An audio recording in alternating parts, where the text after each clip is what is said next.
Archie, ACG, Charlton, you name it, I collected it. So I am the total comic book geek.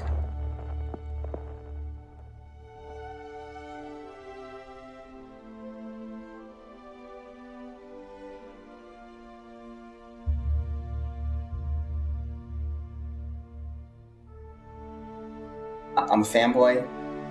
My mom said I learned to read from comics before I was 4 years old.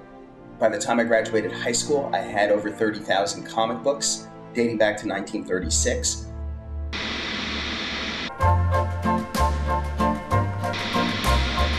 My dad never once got a car in the garage of our new house. You don't realize what 30,000 comics is until you literally walk through them up to your chest. We had a flea market 17 miles from our house, and every Friday night, the guy at the Backdate magazine stand would come in with boxes and boxes of old comic books and overturn them out onto a card table. And that was really where I amassed the bulk of my collection. The first comics I remember reading when I was a kid were the Harvey comics, Casper the Friendly Ghost, Richie Rich.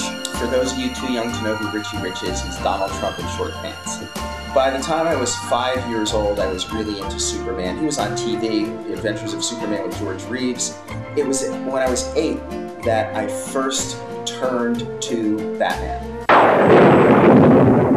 Batman was a little scarier, a little darker, and it took the sophistication of an 8-year-old to really start to get into Batman. This was going to be my favorite character of all time, because this was a superhero with no superpowers. Plus, he had the greatest supervillains in the world, including, inarguably, the greatest supervillain in the world in the form of the Joker.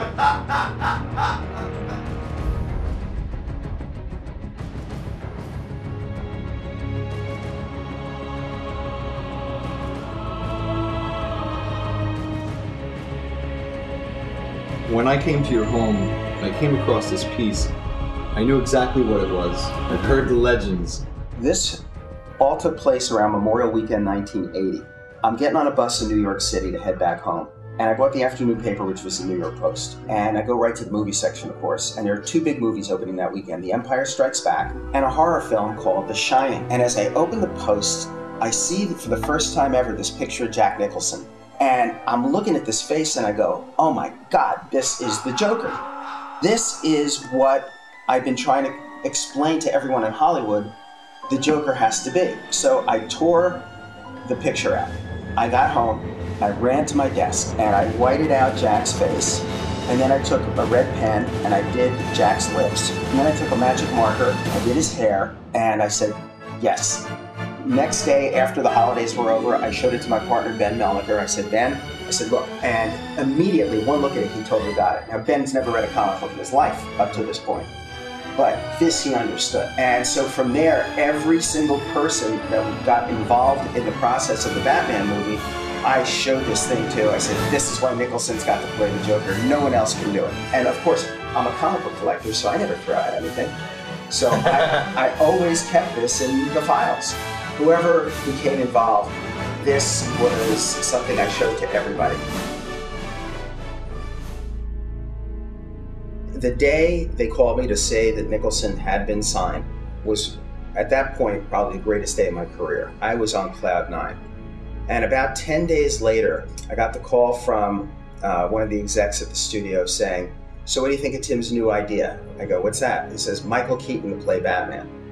And it took them over 20 minutes to convince me that this was true, and that they weren't just pulling my leg. And I was apoplectic. Let's hire a comedian to play him. That's a fine idea. I can picture the poster now. Thank goodness we had a genius director in Tim Burton, and Tim had a vision for what this movie was going to be. And as he explained, this is really not about Batman. This is all about Bruce Wayne. With Michael Keaton, he said he's a great serious actor as well as a comedian. I can create a portrayal of Bruce Wayne so driven, so obsessed to the point of being psychotic that audiences will go, yeah, that guy would get dressed up as a bat. That guy would go out and fight crime like that. He was absolutely right about it. The result was not only a huge success at the box office, but a movie that was revolutionary and that impacted the culture on a worldwide basis.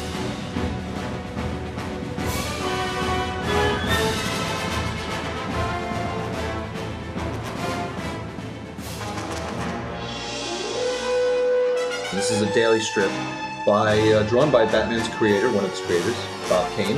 It was also by Dick Sprang, one of my favorite Batman artists of all time.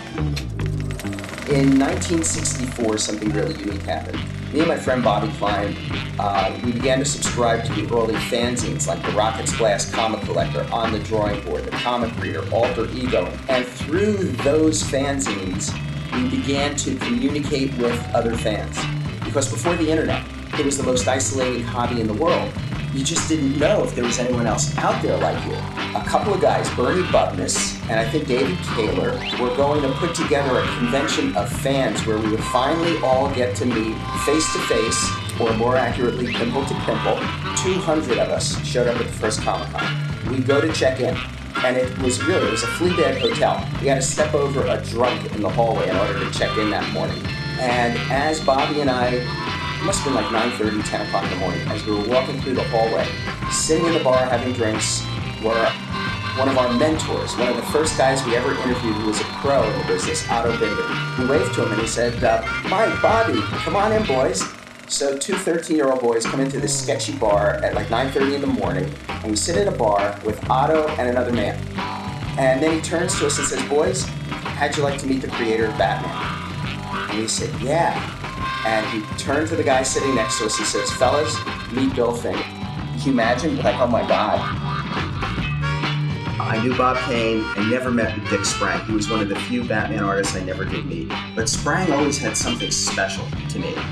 Batman was always more barrel-chested, and the cape took on a life of its own. There was a kinetic energy to anything that Sprang did. You've got Sprang and Kane at work.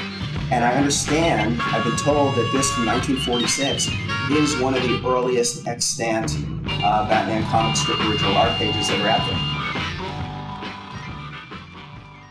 We went on the DC Comics tours whenever we could. They used to have them, I think they were on Tuesday afternoons.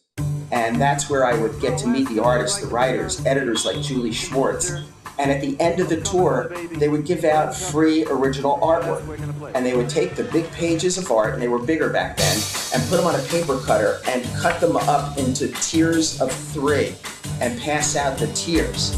And they were passing them out to the kids because they said, well, this is just original art, it's been used, it's totally worthless.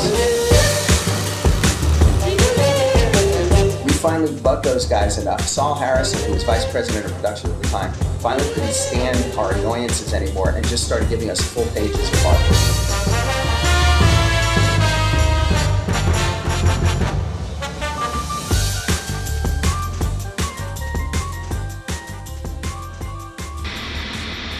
But it was on a cold January night in 1966 when the Batman TV show came on the air. And that was the night I made my own little young Bruce Wayne vow moment. That somehow, someday, I will show the world what the true Batman's like. And that became my life's dream, and ultimately, a dream come true. I am totally the fan, the comic book historian even.